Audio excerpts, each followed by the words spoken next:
On reste dans la photographie, Ilham, avec un autre artiste ivoirien. Cette fois, il s'appelle Franck Fanny. Voilà, donc il est ivoirien, mais lui, il vit entre Abidjan et New York. Il a participé à la Biennale de Dakar, qui, je rappelle, s'est terminée le 2 juin. Ça a duré un mois avec la participation, bien sûr, de pas mal de nombreux Marocains.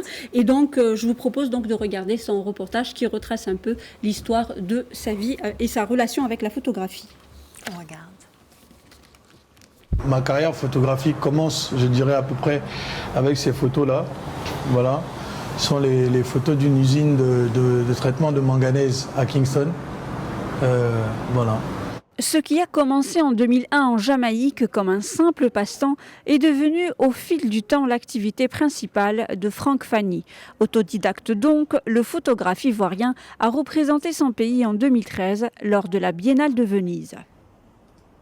J'ai approfondi les choses, j'ai laissé mon œil se promener, je me suis équipé. Comme je suis un peu curieux, que j'aime aller au fond des choses, moi j'ai poussé un petit peu cette passion photographique et ça m'a permis, au gré des rencontres et évidemment la chance de rencontrer des gens passionnés, ça m'a permis de participer à des événements majeurs.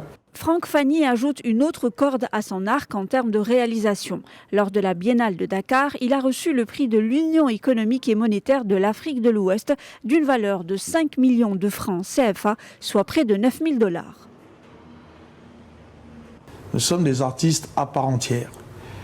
Nous sommes influencés par nos origines, qui sont des origines africaines. En général, je sors faire de la photo parce que j'ai besoin de m'isoler ou de me concentrer ou de penser à autre chose. Et en fonction de... C'est une balade en fait. Et en fonction de la balade, je vais avoir un focus sur tel ou tel objet. Franck Fanny partage son temps entre Abidjan et New York. L'artiste ivoirien qui a exposé dans de nombreuses galeries dans le monde a une prédilection, sa maison, sa plus belle vitrine. La maison me sert un petit peu de décor pour l'ensemble de mes travaux. Et ici, j'ai utilisé une photo de la série Another Day Without You, voilà, pour en faire l'entrée de la porte. Ciao. Une maison musée, c'est bien. C'était Franck Fanny, donc, Voilà. artiste photographe. Ivoirien.